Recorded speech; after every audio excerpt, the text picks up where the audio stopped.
две причини. Шефот на грчката дипломатија Никос Кодзијас в четврток ќе допатува во Македонија за да продолжат преговорите за спорот за името, а пред тоа во собранието треба да се одржи седница за интерпелација на владата, откако опозицијата поднесе барање за гласање на доверба на владата образложено во 16 точки. ВМРО ДПМН бара одговорност од СДСМ и ДУИ со оценка дека се работи за најкриминалната и најнеспособната влада до сега. Добар ден за Владко Ѓорчев, пратеник во собранието на Република Македонија. Добар ден, поздрав до вас и до вашите гледачи. Се нево. И за многу години празниците. Христос воскресна. Не може да тврда, меѓутоа, колку што се сеќам, ниту една друга влада не била за волку кус период ставена на тест за гласање на доверба во собранието. Едва 10 месеци откако е формирана. Дали во таа квалификација што ја спомнав најкриминална и најнеспособна влада до сега, се наоѓа причината за ова супер брза интерпелација за владата? Па апсолутно, ако гледаме, таа констатација се повторува по сите можни параметри. Значи, погледнете Македонија на листите за корупција, состојбата рапидно и тоа како се влошува. Зборувате со граѓаните, со народот, дали може побрзо или потешко да завршат некоја работа од што пред година или две. Апсолутно потешка. Дали имаме помала достапност на министрите, на раководителите и на сите останати? Не сме ги виделе. Значи, штом дојде четврток, петок, половина од нив одат надвор од Македонија по викенди. Значи, за нив работното време завршува во 4, 4,5, во 3 саат луѓе веќе ги гледаат по кафиња. Значи, имаме една влада која што апсолутно ништо не работи. Погледнете ги нивните еден куп дадени ветувања, ниедно не е реализирано, буквално ништо. И луѓе опрашуваат зашто ги гласавме и зашто се влада. Значи, ако ги погледнеме овие скоро година дена, скоро една година се власт, што имаат направено? Немаат една бандера направена, буквално. Немаат еден зид офарбан. Значи, што е направено во овие 12 месеци? Единствено законот за јазици и ништо друго. И тоа на криминален, насилен начин спротивно на сите можни процедури. Што друго е направено? Фабрика дали е отворена? Не. Плати и пензии се зголемени? Апсолутно не. Автопат некој е направен? Ништо, 1 метар немаат ставено. За Демиркапија Смоквица ќе се отвори наскоро. Па не, за Демиркапија Смоквица ќе ви кажам. Демиркапија Смоквица треба да го отвора 2 недели откако дојдоа на власт, затоа што беше готов. Демиркапија Смоквица во изминативе година дена што не го имаат отворено, само за да не се каже дека е направена владата на ВМРО ДПМН, немаат ставено 1 метар асфалт, затоа што целиот асфалт беше ставен. Немаат ставено 1 метар банкина, затоа што целата банкина беше ставена. Еден знак немаат ставено, затоа што сите знаци беа ставени. И она појадесувањето, обележувањето со линии. Значи, на самиот пат, една шајка не е закована, единствено на еден рид над автопатот требало да се промести некој далековод, но тоа е работа што се врши во рок од 10 дена ако има некој способен, и тоа е се што имаат направено. Значи, одговорно тврдам, ова чисто ова е добра парадигма, ова е добра како да кажам, слика и прилика на оваа влада. Значи, на оној автопат Демиркапија Смоквица што сега ќе го пуштат, а што не го пуштаат намерно година дена, за да не биде дека е пуштено од владата на ВМРО, а патем на потегот од Демиркапија до Гевгелија изминатава година неколку луѓе загина. Немаат ставено една шајка и сега ќе го пуштаат. Тоа е прашањето, значи сметате дека станува збор за намерно одложување од една година за да се заборави кој го правел патот? Апсолутно, уште еднаш ќе речем, одговорно тврдам. 1 метар асфалт не е ставен, 1 метар банкина не е ставена, ставена е порано, една шајка не е ставена, осветлување, знаци или било што. Значи, целиот пат, буквално година дена е готов и се чека само да се пушти. Добре, опозицијата обично не прибегнува кон интерпелација и гласање за доверба, односно недоверба на владата, ако не е сигурно дека критиките и аргументите што ги има, ако не ја соборат владата, барем ќе ги разнишаат довербата што таа има кај незините поддржувачи и кај пошироката јавност генерално. Ги имате ли аргументите за да исполните оваа цел? Или една од овие цели? Видете, довербата апсолутно е разнишена помеѓу граѓаните и помеѓу народот, првенствено помеѓу самите гласачи на СДСМ, затоа што самите тие велат не гласавме за ова. Единствено што се случува е избори, именување на министри, директори, раководители и тоа е тоа. Значи се води една кадровска политика во тесни кругови, а сите оние работи што беа ветувани од куќа до куќа низ цела Македонија, без гајле ќе вработиме некој во вашето семејство, во следната куќа без гајле синот трга на работа, керката трга на работа, инвалидска пензија, нема проблем ќе добиете. Значи, буквално, како Дедо Мраз, се ветуваше, се даваше рака, се пружаше, од куќа во куќа, од село во село, од град во Македонија, ништо од тоа не е реализирано. Значи, единствено нешто што е направено е законот за јазици, скандалозно и криминално донесен, апсолутно насилно, вон секоја процедура, и втора со кој што има казни за неспроведување во делот на употреба на албанскиот јазик, казни од 5000 евра, а ако некој не го употребува македонскиот јазик, во Македонија нема никакви казни. Нема никакви казни. Значи, единствено нешто што е направено во овие година дена е тоа, а во тој дел, значи, се гледа секој ден тоа разочарување помеѓу самите нивни гласачи. Знаете што, тие на некој начин раскажуваа приказки кои што луѓето сакаа да ги чујат. Луѓето имаа многу проблеми, обременети, сакаа состојбите да се подобрат, и СДСМ и ЗАЕВ создадаа некој вид на така фатаморгана, илузија, дека кога ќе дојдат тие на власт, дека нема да има дупки на улиците. Има повеќе од колку било кога. Значи, Скопје е катастрофа. Значи, Скопје никогаш не било повалкано, попрљаво, со повеќе отпати, ѓубре и овака девастирана состојба. Барем искрен се Шилегов верили дека нема намера да прави улици. Не, нема намера ништо да прави. Што прави Шилегов? Еве, градоначалник е 6 месеци, што прави? Ништо. Океј, направи 5 столпчиња, отвори една автобуска станица која што ја затворија во ГТЦ и толку. Значи, раскажа приказна на луѓево каде што им рекоа дека нема да има дупки, воздухот ќе се исчисти, воздухот позагаден од било кога. Ако одиш во болница нема да има гужва, ако треба некој да те прими, ќе те прими, дека се ќе биде бесплатно, дека никој нема плаќа данок, никој нема плаќа казни, сега се плаќа поише од што било кога, дека сите пензии и плати ќе се зголемат, дека одеднаш сегде ќе се отвараат фабрики, значи дека некој му треба инвалидска пензија ќе ја добие, ако некој му треба, не знам, било каква поплага, секој му се излезе во пресед. Значи, се отиде со наратив, со кажување и раскажување, дека со магично стапче се ќе се среди, дека одеднаш птиците ќе пеат на дрвјата и пчелите ќе летаат по цветињата, а гледаме дека во Македонија никогаш немало 20 години назад повеќе убиства, мафијашки пресметки, затоа што нема држава, отсуство на држава. Во Македонија никогаш немало вакво влошување на економијата мирнодопски. Значи, ние ова што не се случува во моментов со економијата го немаме видено од 2001 година наам. Ќе зборуваме за економијата. Сретнав еден податок на проповедувањата што ги давале, за кои вие зборувавте, дека од интервјуто на ЗАЕВ за Мија, дека се нема се сетам дали до крајот на година или до крајот на следната социјалната помош ќе порасне на 1200 денари, што е за сите што имаат малку познавање од економија нереално со оглед на тоа што минималната плата е 12.000 денари. Апсолутно нереално. Тогаш кој би бил интересот на некој воопшто да работи ако социјалната помош е еднаква на платата? Значи се работи за типични ветувања кои што немаат основа и кои што буквално ја лошуваат состојбата во економијата. Знаете што?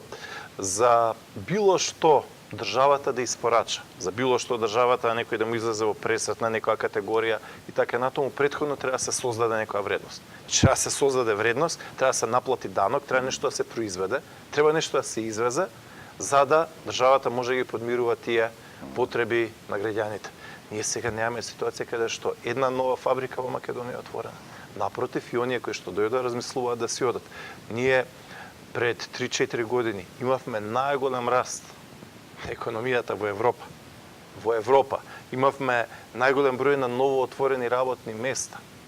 Во исто така во Европа. Значи, инвестиции Македонија беше апсолутно на мапата. Бевме во ситуација секој месец во Македонија се отвара по некоја фабрика, некоја со 300-500 вработувања, негде со 1000, негде со 5000, негде со 6000 вработени, тие извезуваат. А сега, внимавајте, сега хабер нема. Буквално ништо не е на хоризонтот. Луѓето ништо не ни очекуваат. Катастрофа. Значи, зачмаено е, лошо е, падната е на платата на даноци, а истовремено и пензионерите, и вработените, и сите останати жестоко се излажани затоа што ништо не им е покачено. На прашање, Во првиот квартал од годинава се потрошени, граѓаните потрошили 45 милиони евра, помалку споредено со истиот квартал минатата година. Со објаснувањето е едно, или може би две, второто е тешко веројатно, дека граѓаните нема што да трошат, и второто дека евентуално се дале на штедење, ама за да штедиш треба да имаш од каде. Па, апсолутно тоа се гледа затоа што граѓаните помалце трошат затоа што немаат пари. А немаат пари и затоа што имаме најнеспособната гарнитура во историјата на Македонија кога станува збор за економија. Хајде да ги споредиме Зоран Ставревски, Тевдовски. Нема споредба, смешна. Значи, што прави Кочо Јанјушев? Кочо Јанјушев само ги брка своите бизниси, ништо друго. Што направи Кочо Јанјушев за Македонија? Значи да се бореше со 1/10 енергија, со која што се бори за својата фирма и за своите бизнис интереси, аер ке видеа граѓаните. Ништо не е направено. Значи имаме еден економски тим кој што апсолутно лута, кој што нема приказка, кој што нема нарација и на крајот на криштата може лесно да се постави едно прашање, а тоа е до било кој граѓање што не гледа, до било кој што живее во Македонија, тоа е дали живеете подобро од што пред една година. Значи секој нека си го одговори ова прашање. Дали живее подобро од што пред една година? Наспроти сите приказки, сите лажни ветувања кои што не ги дадоа Заев, владата и неговите министри. Го спомнавте Кочо Јанјушев и неговата посветеност главно кон енергетскиот сектор и знаете дека наскоро треба да влезе во собраниска процедура законот за енергетика. Ако се сеќавате минатата година кога беше најавуван, мислам дека од вице-премиерот Јанјушев беше речено дека струјата нема да поскапи. Вчера гледав на една телевизија прилог што експерти докажани долгогодишни во енергетскиот сектор велат би биле среќни ако цената на струјата остане иста. Апсолутно се подготвува терен за зголемување на цената на струјата и народот тоа треба да го плати, сите кои што не гледаат. Кочо Јанјушев излезе податок, нели е еден од најголемите, ако не и најголем увозник на електрична енергија во Република Македонија. Дали негово интерес да ја зголеми цената на струјата или да остави иста за народ да плаќа помалце? Не, неговиот интерес е да се зголеми цената на струјата. Исто онака како што се зголеми цената на енергенсите, односно цената на дизелот, нафтата, бензините. Значи акцизата која што дадоа, ја најавија некаде акцизата? Не. Ја оведоа, да. Се зголемуваат сега цените, апсолутно. Збореа долго сега се зголемува. Ние ја преминавме границата или тука сме некаде околу 50% од БДП. Откако се дојдени? Ја задолжија државата за 1 милиарда и 600 милиони и евра. Значи тоа е 800 евра по човек, 800 евра по човек, 4-члено семејство. Секое семејство во Република Македонија го има задолжено за околу 3000 евра. Секое семејство што не гледа. Сега посетивте минатата влада, значи владата на Груевски беше критикувана, сега подсетете ме ако грешам дека законски беше лимитирано растот на долго да не надмине 60%, во право сум? Не, тоа беше предлог за уставни измени кои што тие не го поддржаа за да може сега да се заложува. Дали од ова временска дистанца испаѓа дека навистина сте биле во право? Па апсолутно бевме во право. Да, затоа што на Македонија долгорочно и одговара фискална дисциплина, троши онолку колку што имаш. Но сега имаме ситуација каде што уште еднаш, значи секое едно 4-члено семејство во Македонија за време на оваа влада од минатата година, од минатото лето е нивно долго згомелемен за 3200 евра. Значи и на тоа нели оди таксиметарот и си оди каматата нагоре. Кога сме кај Кочо Јанјушев, ја е уште една работа ви кажал, пред 3-4 месеци имаше во собранието еден закон, нели се отвори дебата за тој закон за дали да се намалат царините и единствено тој во Македонија ги увезува тие батерии се потребни само неговата фирма. Кога јавноста скокне и рече чекај што правите, зошто носиме закон кој што единствено од цела држава само одговара на Кочо Јанјушев, а државата да има помалце, значи помалце за плати, пензии, сето оно за кое што зборуваме, тогаш неговиот одговор и нивниот одговор беше ова го правиме затоа што ќе влезе голем инвеститор за батерии, гигант, голема фирма и едноставно ние треба да направиме условите за нив. Поминаа 3, 4, 5 месеци, влезе ли некој голем инвеститор во Македонија? Ке прави ли некои електрични автомобили? Апсолутно не. Значи сите оние фирми кои што порано има Македонија на мапата и доаѓаат тука, инвестираа, вработуваа луѓе за да не останат луѓето тука да не си селуваат, Сега ја заобиколуваат Македонија. Истите тие фирми сега одат во Бугарија, во Турција, во Албанија, во Србија, во Романија и така натаму и така натаму. Значи, онаа Македонија која што беше претходно, таа Македонија донесе десетици и десетици фабрики и погони из Македонија. Сега сето тоа е забрано. Во врска со инвестициите што ги спомнавте, Заев во интервјуто што го спомнав за МИА, вели дека до сега донеле 8 странски инвеститори. Дозволувам дека имам дупки во познавањето. Дали се тоа 8 нови инвестиции или тоа се дел фирми со кои што ВМРО почнало да преговара па сега, или фирми кои што постојат веќе во Македонија? Ма кои се тие? Не знам, за тоа е прашувам. Па и он не знае. Зашто лаже? Да ги знаеше, ќе ги кажеше кои се тие фирми, да ги видиме. Кои се тие 8? А дека дополнително преговара со уште 200, што не знам од технички аспект колку е. Не 200, 2000. Значи, еве било кој човек кој што во моментов не гледа, нека се сети како Заев отвора фабрика. Нема. Отвори 1-2 недели откако дое на власт во Струмица, која што требаше да се пресече лентата. Која фабрика имаат отворена? Како мисла да ги задржат младите овде? Нели рекоа, луѓето се иселуваат и оние што се селиле ќе ги вратат. Кого вратиле во Македонија овие година дена? Не, напротив, луѓе и оние кои што има некоја надеж сега се размислуваат и едноставно на дневен ред име чекај дали да се иселат од Македонија. Како гледате на овој, ајде да го наречам, обид за покачување на давачките на данокот за сите оние кои што имаат примања над 1000 евра? Секогаш во Македонија 500 евра според статистика е сумата која што е потребна за да се помине некако месец, одеднаш 1000 евра те прават супер богат, некако не ми оди. Видете, тоа е нивна класичен болшевички пристап, каде што сака да ги свртат граѓаните едни против други. Значи, што е во интерес на државата? Во интерес на државата е државата да има ниски даноци, затоа што зошто некој, дали од Германија, од Америка, од Англија, од било која земја, би дошол да инвестира во Македонија. Секој инвеститор буквално го влечат за ракав 50 држави. Нема држава на која што не требаат инвестиции. Кога една фирма, една компанија ќе каже сакаме да инвестираме некаде, значи верувајте ми, кај нив утредента се уат 50 министри, 50 амбасадори, 50 премиери. Тоа го прави Индија, што има милиарда жители, и Индонезија, тоа го прави Египет, тоа го прави Романија, сите балкански држави, сите источни европски држави, значи нема држава на која што не требаат инвестиции. И сега од тие 50 држави, значи буквално од Португалија до Јапонија и од Јужна Африка до Финска, зошто би дошле во Македонија? Значи Македонија мора да биде конкурентна, мора да биде компетитивна. Значи, и тој нивни болшевички пристап, тој пристап на црвени кмери на кои што ќе ги казнуваат луѓето, апсолутно е штетен и контрапродуктивен. Значи, нас ни требаат работни места да ги задржиме младите тука. Ни требаат фабрики, компании, предпријатија, економија, извоз, за да можеме да имаме и подобро здравство и подобро образование и сето она кое што ќе го направи животот на луѓето и народот подобар. Значи, ако идеме во ситуација да се бркаат компании од Македонија, тога што се прави? Тоа го се прави она што во моментов тие го прават, тоа е заложување. Ќе заложат, значи, ќе заложат државата, алиментираат потреби, бркаат инвеститори и велат ние тераме економија.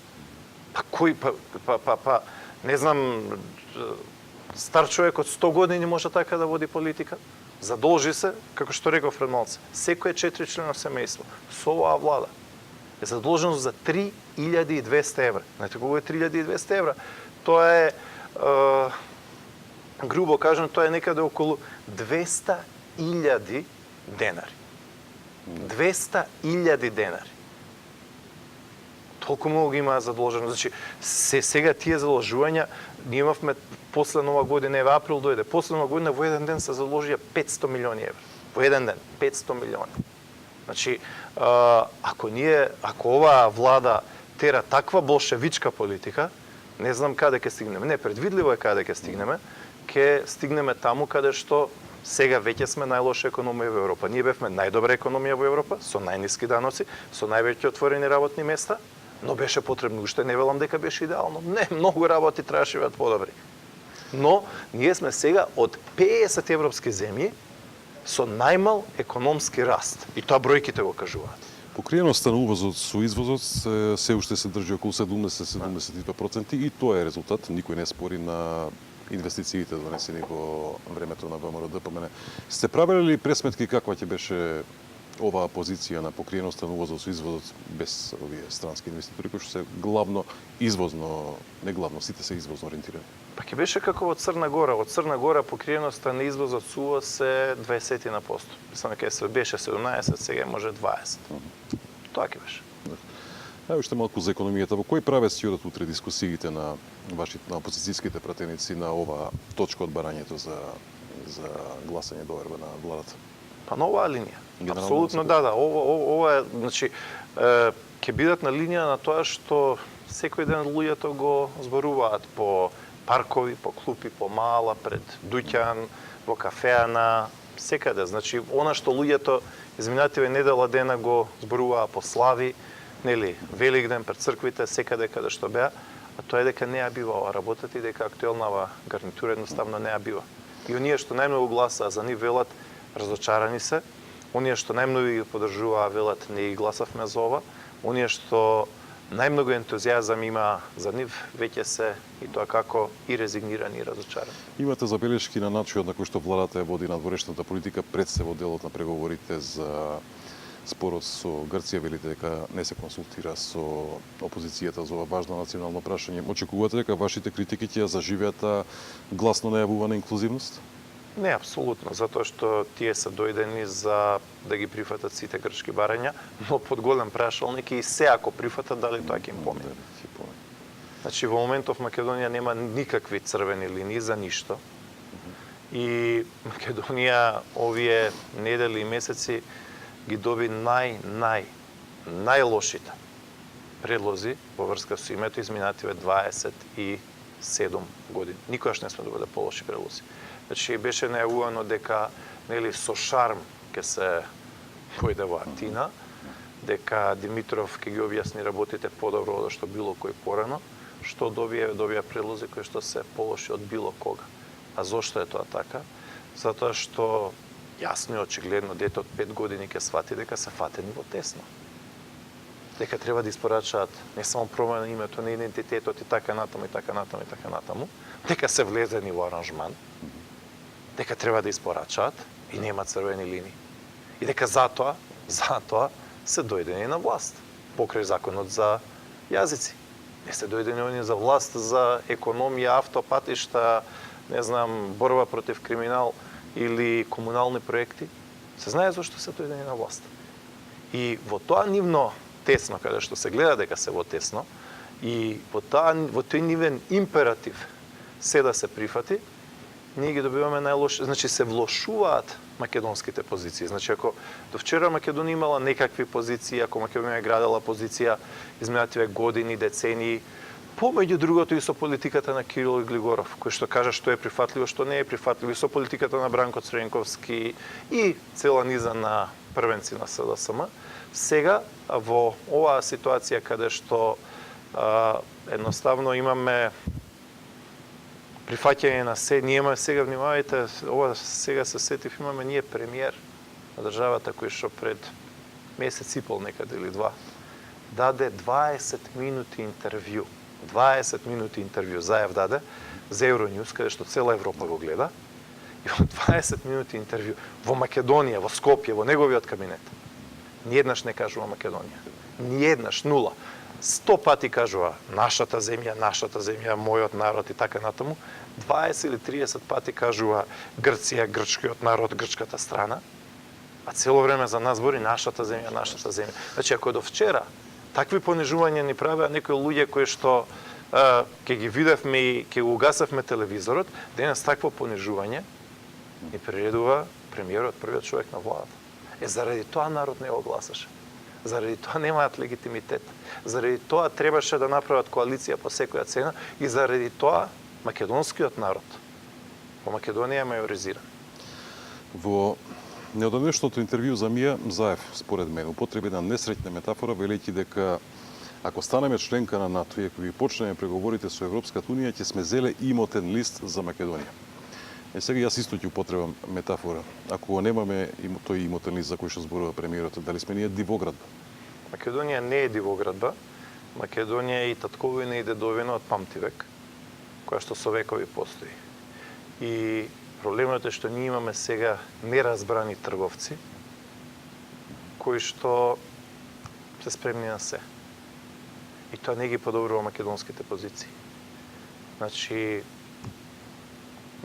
како да ви кажам, да се даде 20 минути интервју, еднаш да не се каже Македонија.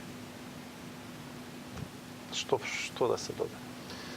И знаете што и уште нешто ви кажам на овие теми кои што се болни и тешки за сите нас. Знаете како, проблем е што за некои фундаментални стратешки работи Република Македонија, оваа држава, оваа гарнитура и оваа влада тапијата ја продава. Ја продава многу ефтино. Многу ефтино.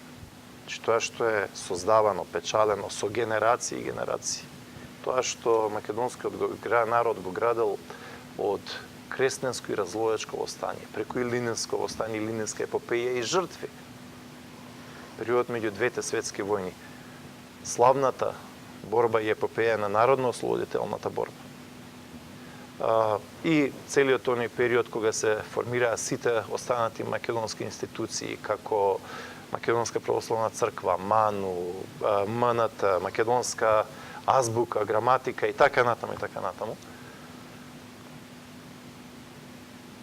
Сега со невидена леснотија се распродава. Знаете што целата нивна аргументација е била да, ама ние за ова добиваме пофалби.